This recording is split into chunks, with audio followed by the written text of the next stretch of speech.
You're booking a flight, scrolling through the seat map and thinking, any seat will do, right? Wrong. Not all economy seats are created equal. Some will leave you cramped, sleepless, and questioning your life choices. And the worst part, many passengers pay extra for them without realizing what they're getting into. In this video, we're exposing the economy seats you should never choose, and where to sit instead to avoid the worst flight experience imaginable. We'll break down real airline layouts, comfort pitfalls, and layout traps that even seasoned travelers often overlook. Subscribe to Epic Voyage for weekly smart travel tips that save your time, comfort, and sanity in the skies. Chapter 1. The Bulkhead Seat Illusion. Bulkhead seats sit at the front of an economy section, often marketed as extra legroom seats. At first glance, they look like an upgrade, but the reality is far more complicated. You'll have no underseat storage, which means everything must go into the overhead bin during takeoff and landing. Want to grab your laptop, book, or snack? You'll have to stand up mid-flight to retrieve it. That convenience disappears fast. These seats usually come with tray tables and screens stored in the armrests, making your seat slightly narrower. And since there's no seat in front of you, other passengers might treat that empty space like a mini aisle, cutting through in front of you. On some flights, they're also placed near baby bassinets, meaning you're signing up for a potential soundtrack of crying infants for hours. Another issue is the positioning. Being near partitions often means being close to lavatories or galleys, which can further disrupt your comfort. While the legroom may tempt you, the trade-offs in accessibility, privacy, and noise make this a seat to skip. Chapter 2. The Cry Zone, surrounding the bassinet row. Proximity to bulkhead seats often means proximity to babies. While airlines are accommodating to families with small children, and rightfully so, being seated next to a bassinet row can turn a long flight into a restless one. Crying, fussing, and the constant attention from flight attendants can make sleep difficult.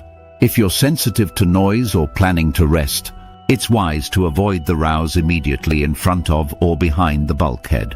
The bassinet area is often reserved for families, so even if you're not in the front row, you might find yourself within earshot of restless infants.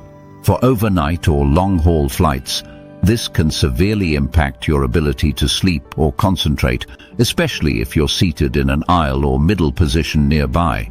Chapter 3. Exit Row Disappointment. Exit row seats have long been considered a legroom goldmine. But that extra space comes at a cost, literally and figuratively. First, you'll likely pay more for it, only to find trade-offs. No underseat storage, bulkier armrests due to tray tables, and a colder cabin climate due to the nearby emergency doors. Some exit rows don't have windows at all, and in some aircraft, the windows that are there won't align with your seat. Also, exit rows come with responsibility. You must be physically able and willing to assist in an emergency, and some airlines may not allow passengers with children, elderly travelers, or those with limited mobility to sit there at all. In some aircraft configurations, the tray tables can also be less stable, making it harder to work or eat comfortably. Combined with the isolation from personal items, it's often more inconvenience than reward. Certain aircraft, like the Boeing 777 or Airbus A350, have exit row layouts that drastically differ. Some may offer extra space but come with reduced padding or awkward alignment with lavatories. Always check seat review sites before assuming exit row equals best seat. Chapter 4. Beware the row in front of the exit. It might look like a normal row, but seats directly. In front of the exit row often have one hidden flaw: they don't recline. To ensure a clear exit path behind you, many airlines limit or completely restrict the recline function for this row. On a long-haul flight, sitting upright for 8 to 12 hours is a fast track to back pain and regret. The lack of recline can also make it harder to rest, especially if the flight takes place overnight or across multiple time zones. With limited seat tilt and possibly tighter spacing, even basic movements like stretching become difficult. These seats may also be next to galleys or restrooms, compounding the discomfort. Travelers with sensitive backs or pre-existing conditions should be especially cautious. What seems like an innocuous middle row seat may be physically taxing after several hours in the air. Chapter 5. The Bathroom Battleground. Seats near the lavatory seem convenient until the first beverage service ends. Expect constant foot traffic, flashing lights from the bathroom door, and unpleasant odors. On busy flights, especially after meals, this area becomes a social hub for passengers queuing up and stretching their legs. If you're in an aisle seat near the lavatory, people may steady themselves on your seat or bump you as they pass. You might also find your recline restricted in seats directly in front of the bathrooms, compounding the discomfort. Light sleepers and introverts may find these seats especially draining, as there's often little reprieve from foot traffic and background noise. In addition, this section of the plane tends to be warmer and more humid due to heavy traffic. Odor control may become an issue on longer flights, especially in older aircraft where air circulation is less effective. Chapter 6. The No-Recline Back Row Trap. The very last row of the plane is often the worst place to sit. First, those seats typically don't recline. You're right up against a wall or galley, stuck in an upright position for the entire flight. You're also next to the bathrooms and galley, meaning noise, foot traffic, and smells are guaranteed. Add to that the fact that you'll be the last to deplane, which can be a deal breaker if you have a tight connection. Back row seats also have the highest potential for being near screaming children, flight attendant storage, and loud meal prep. The vibration and engine noise can also be more intense, especially on older aircraft. For travelers looking to rest or recover from jet lag, this is a nightmare.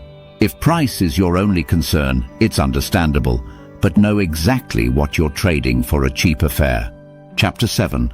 Galley Chaos. The galleys at the front and rear of economy cabins may not seem like a big deal, but sitting near them can ruin your flight.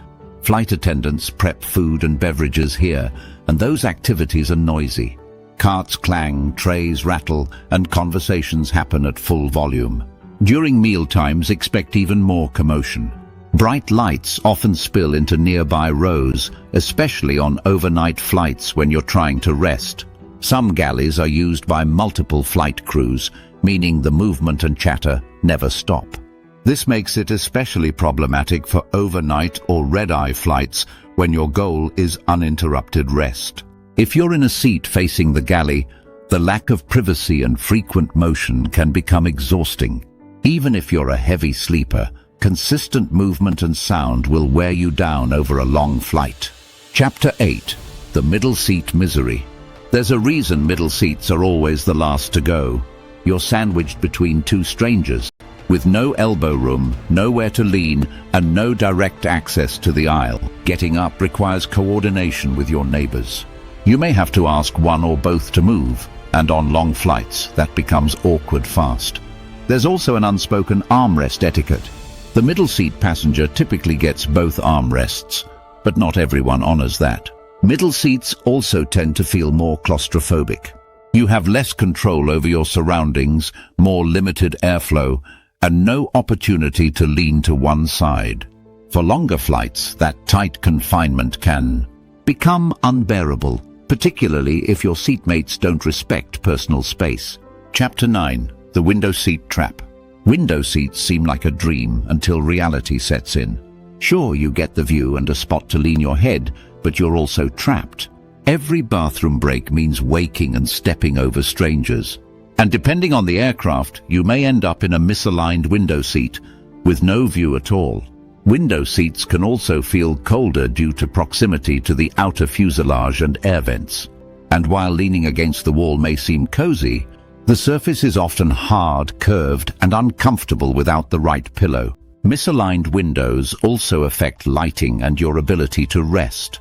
Some passengers report difficulty sleeping due to nearby sunlight angles or the inability to adjust adjacent window shades. Chapter 10. Aisle Seat Pitfalls. Aisle seats are usually the go-to alternative to the window, offering easy access to the lavatory and overhead bins. But they're not perfect. You'll be bumped by passengers walking the aisle, or by beverage carts. You may have to get up frequently if your row mates need out. And since you're directly exposed to the aisle, your chances of catching germs from passing passengers may be higher. Additionally, working on a laptop or eating in an aisle seat requires more attention. You'll have to constantly guard your elbow from getting clipped by carts or bags. And not all aisle seats offer the same space. Some may have restricted legroom due to misaligned seat supports or equipment storage. Chapter 11. Location, location, location. Beyond individual seat types, location within the plane matters. The front of the plane offers quicker boarding and faster exit. The middle section, especially over the wing, is the most stable and experiences the least turbulence. The back of the plane, while noisy and bumpy, is statistically the safest in the event of a crash, but it's far from comfortable. If you're sensitive to noise or vibration, sit closer to the wings. If you need fast access off the plane, prioritize forward rows. Every seat's value depends on your personal priorities, but there are trade-offs in every section. Chapter 12. How to choose smarter. With so many aircraft models, layouts and seat configurations, how do you avoid these bad seats? Fortunately, there are free tools that help. Seat Guru allows you to input your flight number. See a color-coded seat map with detailed pros and cons for every seat on that specific aircraft. You'll know in advance which window seats lack windows, which rows don't recline, and where the baby bassinets are. Other platforms like Aeroloper and Seat Maps provide even more visuals, including real photos of seats. These help you confirm if a seat has an obstructed view, missing window, or restricted recline. A few minutes on these tools can save hours of discomfort in flight. Chapter 13. Extra considerations for tall or plus-size travelers. If you're tall or require more space than the average passenger, choosing a bad seat can be more than uncomfortable. It can be painful. Standard economy seat pitch, which measures the distance between your seat and the one in front of you, often ranges from just 28 to 31 inches.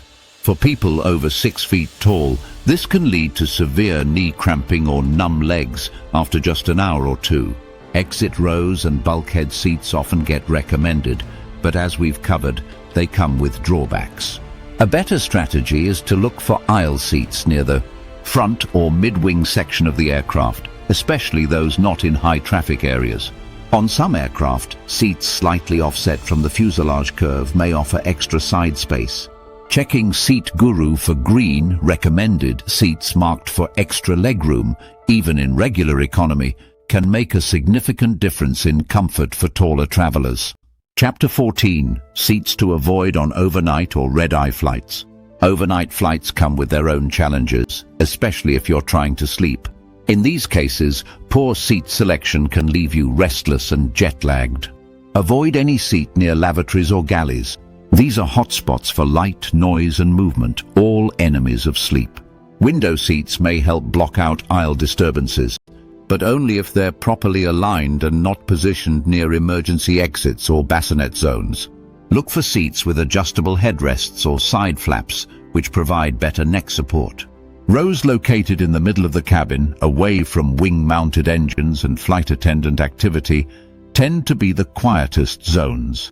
If you're flying on aircraft like the A350 or 787 Dreamliner, you'll benefit from newer cabin pressurization systems and quieter engines, so it's worth checking what aircraft model you're booking. Chapter 15. The secret value of seat width. While legroom gets most of the attention, seat width is just as important, especially on longer flights. Some airlines offer the same legroom in economy, but vary the seat width from as little as 16.5 inches to over 18 inches. Narrower seats make it harder to shift positions or rest your arms and can cause pressure fatigue on your hips or thighs. This is especially problematic if your seatmates are encroaching on the shared armrest space, or if you're seated in a row with immovable armrests like those with tray tables built in. Airlines like Japan Airlines, Singapore Airlines, and some Lufthansa A350 configurations offer wider economy seats compared to budget carriers. Use comparison tools like Seat Guru or airline-specific forums to check seat width before you book. Chapter 16. Final pro tips for choosing right. Before selecting your seat, consider your personal travel priorities. Is it sleep, space, access to the bathroom, minimal turbulence, fast deplaning? Let your priorities dictate your seat choice, not just price or airline suggestion. Take screenshots of seat maps before booking, especially if the airline's interface doesn't clearly mark limitations. Double-check gate agents on the day of departure. Some of the best seats go unclaimed and are released just before boarding. Finally, don't underestimate the value of a well-chosen economy seat.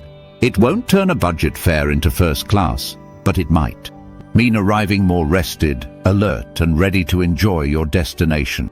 Economy doesn't have to mean miserable. With the right knowledge and planning, you can avoid the worst seats and upgrade your flying experience without upgrading your ticket. Subscribe to Epic Voyage for more airline strategies, packing hacks, and seat selection secrets that help you fly smarter every time. Safe travels, and we'll see you in the next video.